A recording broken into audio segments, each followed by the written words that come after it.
Senator Santorum, an honor truly to have you here. Thank you, John. It's great to be back here. It's an amazing place. If people haven't seen it, they really need to come. Agreed. Let me ask you, with 15 candidates on the stage right now, how are you finding these debates? Do you think they're going to be particularly important in helping pick the next president? I think they all have a huge impact. It's one of the reasons that I'd like to actually see more debates. I think we've seen in between the first debate and the second debate, we haven't seen a whole lot of issue discussions. Really, the issue discussions that happened revolving around the first debate. I think it made a difference in how candidates, rose and fell, and their performance out in front. Debates are important. You're going to have whoever their nominee is going to have 3 debates with the eventual Democratic nominee. And as we saw 4 years ago, and we've seen in the past, Ronald Reagan is the greatest example. The way he handled Jimmy Carter in those 1980 debates completely changed the complexion of that.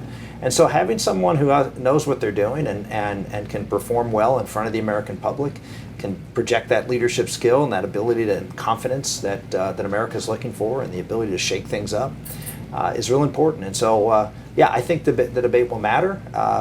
Whether a debate this far away from the first primary, 4.5 months, probably doesn't matter as much necessarily as one that's right before it, but it has some impact on the jockeying on the field. Right. You're going to remember well, I bet you millions of Americans do too, that you were the last man standing the last cycle. And one of the things I'm most proud of is that when Ronald Reagan ran for president back in 1976, he won 11 primaries.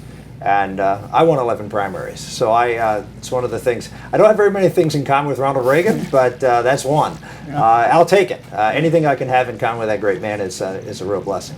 Tell me what you think has you stand apart from the other candidates, Senator. I think what makes me different than everybody else is I'm an outsider, which I think is what people want. They're looking for someone who's not been in Washington, hasn't been part of the mess, hasn't been co-opted by the system, and yet someone who can get things done.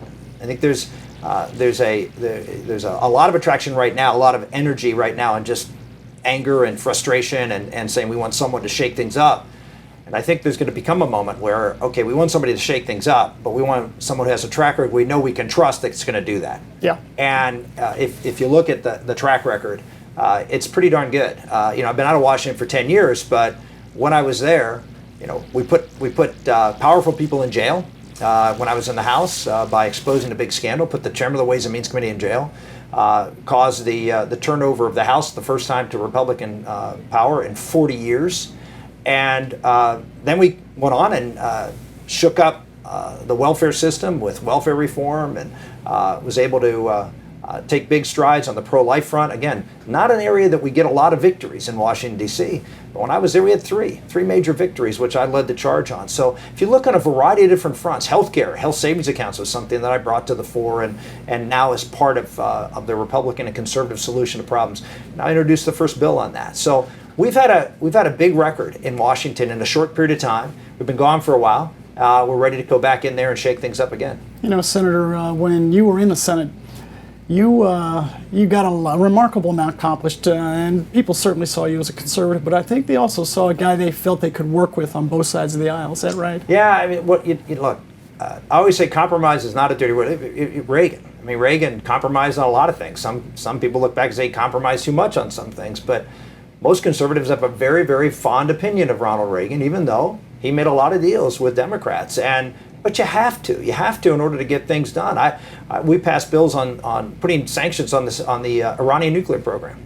Now, did I get the bill that I introduced passed? No, I didn't. Had we gotten that bill passed, Iran would have been in a lot tougher shape, would not have been near as far down the road right now. No question about it. But I had to compromise in order to get bipartisan support, and eventually we got it passed. It was a good step. It wasn't as big a step as we needed, but we got it done. A compromise is a good compromise when you do less of a good thing. It's a bad compromise if you're only able to accomplish less of a bad thing. If it's a bad thing, then don't compromise in having less bad. It's still bad. But if it's a good thing, take a little less sometimes to get what you can get done. That's right. That's the Reagan way, right? It is. Yeah. Senator, last question. Is there a question that you hope that you get tonight? One that you think will really help showcase who you are versus the others? I think there's there's a lot of issues where I differentiate myself, and I think probably the biggest one is on the issue of immigration. I think there's a real wide divide in the Republican Party on this issue of immigration, and I think I've taken the position that is clearly the one that aligns with where I think most Republicans are, and I don't think most Republicans know that right now. I think they've been captivated by Donald Trump and some of the harsh rhetoric. And my rhetoric isn't harsh. That's why I'm not getting the attention, because my rhetoric isn't about illegals coming across the border.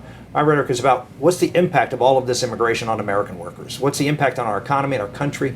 And it's I think a much more compelling case that can bring people together in a way to try to improve the American workers' ability to rise in this country again. Yeah, well put. Senator, we can't thank you enough for coming. Thank you. Good to see you, my friend. You too. Thank you.